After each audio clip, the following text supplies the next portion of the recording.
আসসালামু আলাইকুম। আজকে আমি দেখাবো যে গার্মেন্টসের লেগিংস। এই আইটেমটার নাম গার্মেন্টসের ভাষায় বলা হয় লেগিংস। এটা সাধারণত গার্লস কিডস বাচ্চারা পরে 1 বছর থেকে 12 বছর সাইজের বিভিন্ন সাইজের গ্রেডিং আছে। লেগিংসগুলো বয়স্করাও পরে, বাচ্চারাও পরে। তো এই লেগিংসগুলো তৈরি করতে কোন কোন মেশিন ব্যবহার করা হয় এটা শুধু আমার যে স্টুডেন্টরা আছে আমাদের এই স্টুডেন্টরা জানলো, পাশাপাশি আদার্স মানুষজনও জানলো যারা গার্মেন্টসের বাহিরেও আছে, তারাও জানলো যে আমরা আসলে একটা প্রোডাক্ট পরিধান করি, এই প্রোডাক্টটা কোন কোন মেশিন দিয়ে তৈরি হয় বা কয়টা মেশিন হলে এর একটা প্রোডাক্ট তৈরি করা যায়। তো প্রথমেই লেগিংসের এই যে ওয়েস্ট বেল্ট এই যে ওয়েস্ট বেল্ট আছে, এই যে বেল্ট এটা একটা এলাস্টিক, একটু কাছে আসো। এটা হলো এলাস্টিক জয়েন করা হয়েছে। এই এলাস্টিকটা জয়েন করা হয়েছে প্রথমে ওভারলক মেশিনে। ওভারলক মেশিনে এলাস্টিকটা জয়েন করা হয়েছে এবং এই যে উপরের টপ স্টিচটা আছে, এই যে টপ স্টিচ দেখা যায়, একটু কাছাকাছি এনে দেখো, এই যে টপ স্টিচটা রয়েছে, এই টপ স্টিচটা দেওয়া হয়েছে ফ্ল্যাট লক মেশিনে। যারা গার্মেন্টসের সাথে পরিচিত হচ্ছেন এবং হবেন, অথবা যারা আছেন পরিচিতি, তারা বিষয়টা জানেন যে এই উপরের সেলাইটা হলো ফ্ল্যাট লক মেশিনের সেলাই।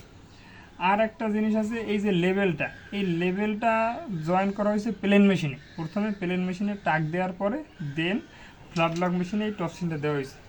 এরপরে আসেন ভিতরের এই যে সেলাইটা, এই যে ভিতরের ফ্রন্ট রাইস বা ব্যাক রাইস যে সেলাইটা দেওয়া হয়েছে, এটা হলো ওভারলক মেশিনে এই সেলাইটা দেওয়া হয়েছে।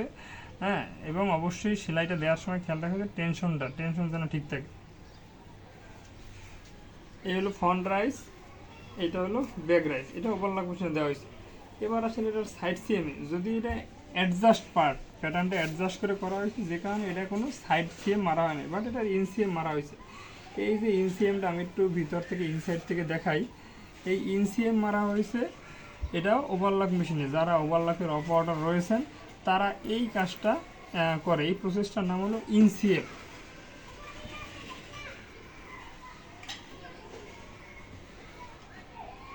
এরপরে আমি যে প্রসেসটা দেখাবো সেটা হলো, একটু সাইড করে, এটা আপনার এই হেম, এটাতে গার্মেন্টসের ভাষায় বলে লেগ হেম, বটম হেম বা লেগ হেম, এই দুইটাই।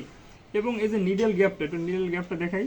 নিডেল গ্যাপটা এটা হলো 6 mm নিডেল গ্যাপ, মানে বড় নিডেল গ্যাপ। এটা ছোটো করে দেওয়া যায়, 3 mm নিডেল গ্যাপ আছে, 6 mm নিডেল গ্যাপ আছে। যারা ফ্ল্যাট লক মেশিন চালান, হ্যাঁ, তারা এই বিষয়টা জানেন। এটা হলো ফ্ল্যাট লকের সেলাই।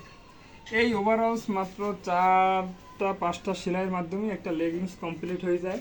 আর এখানে মেশিন লাগে মোটামুটি বেশি দুইটা বললেই চলে। একটা কাজে লাগে শুধু এইখানে এই প্লেন মেশিনের লেবেলটা লাগাইতে, এই লেবেলটা। এছাড়া আর সব দুইটা মেশিন ফ্ল্যাট লক এবং ওভারলক হলেই একটা লেগিংস তৈরি করা যায়। এই হলো লেগিংসের মেশিন পরিচিতি। ধন্যবাদ। আসসালামু আলাইকুম।